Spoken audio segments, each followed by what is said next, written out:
नमस्कार प्रिय विद्यार्थियों, मैं राजेंद्र सिंह, शिक्षा with Rajendra Singh YouTube channel पर आपका हार्दिक स्वागत एवं अभिनंदन करता हूँ।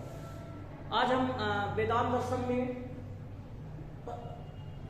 अद्वैत वेदांत की चर्चा कर रहे हैं। अद्वैत वेदांत में शिक्षा की पाठचर्या के बारे में शंकराचार्य जी ने क्या कहा, इस पर हम चर्चा करने जा रहे हैं कि शिक्षा की पाठचर्या क्या है। ठीक, शंकराचार्य जी मनुष्य के दोनों पक्षों, भौतिक और आध्यात्मिक दोनों पक्षों के उत्थान के बारे में चर्चा करते थे। इनके अनुसार शिक्षा की पाठचर्या में मनुष्य के अपरा मतलब व्यवहारिक या भौतिक जिसको कह सकते हो, और परा आध्यात्मिक दोनों पक्षों से संबंधित ज्ञान और क्रियाओं का समावेश होना चाहिए, ऐसा इनका मानना था। उन्होंने कहा कि व्यवहारिक जीवन के लिए पाठचर्या में व्यवहारिक जीवन के लिए पाठचर्या में व्यवहारिक ज्ञान होना चाहिए। व्यवहारिक ज्ञान अर्थात भाषा, चिकित्सा शास्त्र, गणित और वर्णक्रम। भाषा, चिकित्सा शास्त्र, गणित और वर्णक्रम। वर्णक्रम मतलब जो जिसके हमारा समाज जो था वो वर्णों में विभाजित था। जिस वर्ण के जो कर्म थे, कार्य सुनिश्चित किए गए थे, उस वर्ण व्यवस्था के आधार पर उन कार्यों का होना ही वर्णक्रम होता है। ये व्यवहारिक ज्ञान के अंतर्गत आता था। और व्यवहारिक ज्ञान के साथ साथ व्यवहारिक क्रियाएं भी सुनिश्चित की गई थी पाठचर्या में। व्यवहारिक क्रियाओं में आपका आसन, व्यायाम, भोजन और ब्रह्मचर्य, ये इसका समावेश किया गया था। ठीक, और आध्यात्मिक जीवन के लिए परमार्थिक विषयों जैसे साहित्य, धर्म और दर्शन। आध्यात्मिक जीवन के लिए परमार्थिक विषयों जैसे साहित्य, धर्म और दर्शन। और परमार्थिक क्रियाएं जो अष्टांगिक मार्ग हैं, यम, नियम, आसन, प्राणायाम, प्रत्याहार, धारणा, ध्यान और समाधि, इनका समावेश होना चाहिए। इनका समावेश करने की बात उन्होंने कही। व्यवहारिक दृष्टि से मनुष्य में भेद नहीं होता है। व्यवहारिक दृष्टि से मनुष्य में भेद नहीं होता है। शंकर की दृष्टि से यह भेद कर्म जनित है। यह भेद क्या है? कर्मों के आधार पर भेद होता है, कर्म जनित है और जगत नियंता का विधान है। ठीक, इनकी दृष्टि में वर्ण भेद भी कर्म जनित है। वर्ण भेद भी कर्म जनित है। ये ब्राह्मण, क्षत्रिय, वैश्य और शूद्रों के अलग अलग कर्मों में विश्वास रखते थे। उन्होंने अपने अपने कर्मों का कुशलतापूर्वक संपादन करने हेतु अलग अलग शिक्षा का विधान करने के बारे में पक्ष रखा और पराविद्या के लिए सबको समान ज्ञान एवं समान क्रियाएं करने पर बल दिया। अपरा के लिए सबके अलग अलग व्यवस्था की गई, लेकिन परा के लिए यानी आध्यात्मिक ज्ञान के लिए पाठचर्या में जो विषय और क्रियाएं रखी गई है सभी के लिए रखी गई थी। ठीक, अब जब हम शिक्षा की पाठचर्या पर चर्चा कर लेते हैं तो बात आती है वेदांत दर्शन एवं शिक्षा में शिक्षा की शिक्षण विधियां। शिक्षा की शिक्षण विधियों पर हम चर्चा करते हैं। तो शिक्षण विधियों की जब हम बात करते हैं, शिक्षण विधियों पर जब हम चर्चा करते हैं तो अद्वैत वेदांत के अनुसार शिक्षण विधियां की जब बात आती है तो सबसे पहले हम शिक्षा प्राप्त करने के उपकरणों पर चर्चा करते हैं। शिक्षा प्राप्त करने के उपकरण कौन कौन से हैं? जब उपकरणों की हम चर्चा करते हैं तो शंकराचार्य जी ने ज्ञान प्राप्त करने के उपकरणों को दो भागों में विभाजित किया। शंकराचार्य जी ने ज्ञान प्राप्त करने के उपकरणों को दो भागों में विभाजित किया। पहला बाह्य उपकरण और दूसरा आंतरिक उपकरण। बाह्य उपकरण और आंतरिक उपकरण। बाह्य उपकरण की बात करते हैं तो बाह्य उपकरणों के अंतर्गत क्या क्या चीजें आती हैं? बाह्य उपकरण के अंतर्गत हमारी जो कर्मेंद्रियां और ज्ञानेंद्रियां हैं, ये बाह्य उपकरणों के अंतर्गत आ जाती हैं। पांच, जैसे हमको पहले से पता है कि हमारी 5 कर्मेंद्रियां होती हैं और 5 ही ज्ञानेंद्रियां होती हैं। तो कर्मेंद्रियां और ज्ञानेंद्रियां जो है वो ज्ञान प्राप्त करने के बाह्य उपकरणों के अंतर्गत आते हैं। और आंतरिक उपकरणों की जब हम बात करते हैं, ज्ञान प्राप्त करने के आंतरिक उपकरण की बात करते हैं, तो आंतरिक उपकरणों में मन, बुद्धि, अहंकार और चित्त। आंतरिक उपकरणों में मन, बुद्धि, अहंकार और चित्त आ जाते हैं। ये आंतरिक उपकरण होते हैं। शंकराचार्य जी ने चित्त की एक अलग सत्ता स्वीकार की है। चित्त की अलग सत्ता मानी है। इनका स्पष्टीकरण है शंकराचार्य जी का कि इंद्रियां किसी वस्तु अथवा क्रिया के प्रति तभी क्रियाशील हो सकती हैं जब मन उनके तथा वस्तु अथवा क्रिया के बीच संयोजन का काम करता है।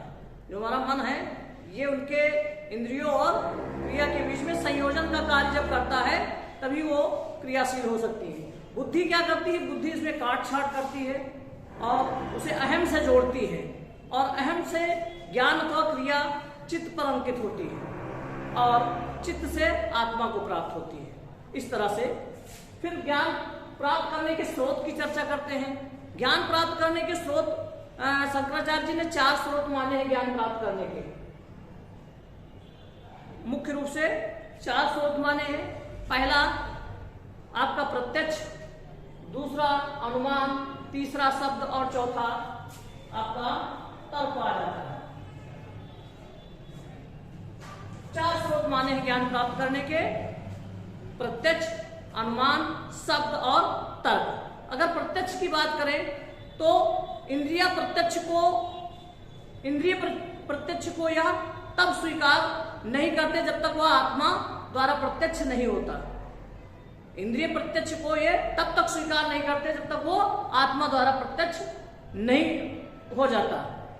अनुमान में पूर्व अनुमान क्या होता है? अनुमान पूर्व अनुभव के आधार पर नए अनुभव को तर्क द्वारा स्वीकार करना। पूर्व अनुभव के पहले के अनुभव के आधार पर नए अनुभव को तर्क द्वारा स्वीकार करने की बात करते हैं। शब्द के रूप में निगम मतलब वेद, शब्द के रूप में निगम मतलब वेद और आगम मतलब तंत्र। निगम और आगम ग्रंथों को श्रेष्ठ मानते हैं, वेद और तंत्र के ग्रंथों को श्रेष्ठ मानते हैं। और तर्क का अर्थ है कि बौद्धिक कसौटी, अतः जब तक इंद्रिय प्रत्यक्ष, अनुमान और शब्द द्वारा प्राप्त ज्ञान को बौद्धिक तर्क की कसौटी पर नहीं कसा जाता तब तक उसके बारे में सत्य सिद्ध होना प्रमाणित नहीं हो सकता।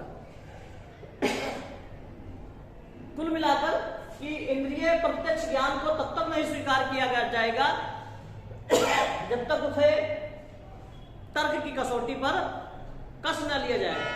ज्ञान बौद्धिक तर्क की कसौटी पर कसा नहीं जाता तब तक उसको सत्य अथवा असत्य होना प्रमाणित नहीं हो सकता है। फिर ज्ञान प्राप्त करने के सोपान।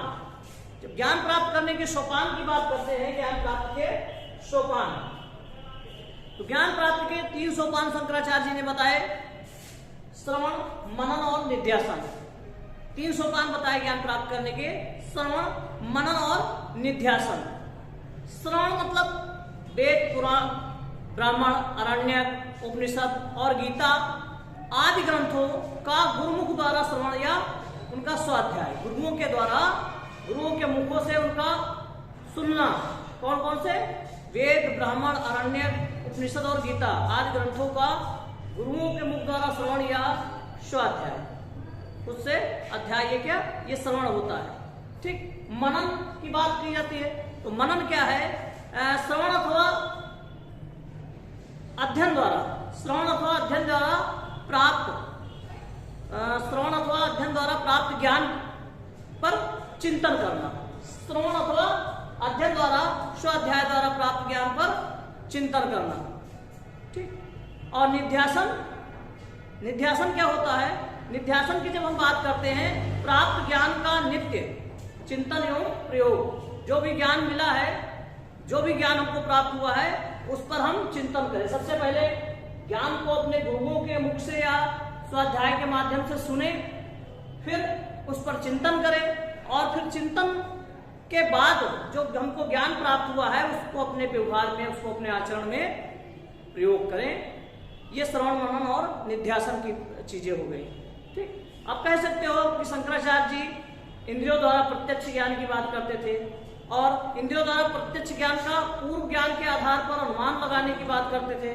शब्दों के माध्यम से अभिव्यक्त ज्ञान एवं चिंतन वाद विवाद की बात करते थे। इसके साथ साथ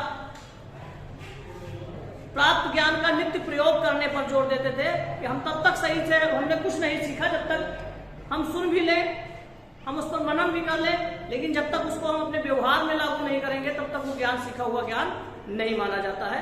तो ये शिक्षा की शिक्षण विधियों के बारे में उनका मानना था। पहला ज्ञान प्राप्त करने के उपकरण तो उपकरणों को दो भागों में शंकराचार्य जी ने बांटा, बाह्य उपकरण और आंतरिक उपकरण। बाह्य उपकरणों में मनुष्य की ज्ञानेंद्रियां और कर्मेंद्रियां जो 5 होती हैं वो आती हैं, और आंतरिक उपकरणों के अंतर्गत उसका मन, बुद्धि, अहंकार एवं चित्त आ जाता है। ठीक, चित्त की बात, चित्त से आत्मा को चीजें बुझी जाती हैं।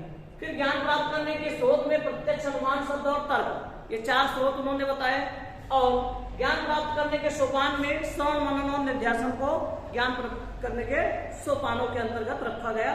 तो इस तरह से वेदांत ने इन शिक्षण विधियों, शिक्षण साधनों और शिक्षा प्राप्त करने के सोपानों की चर्चा की है।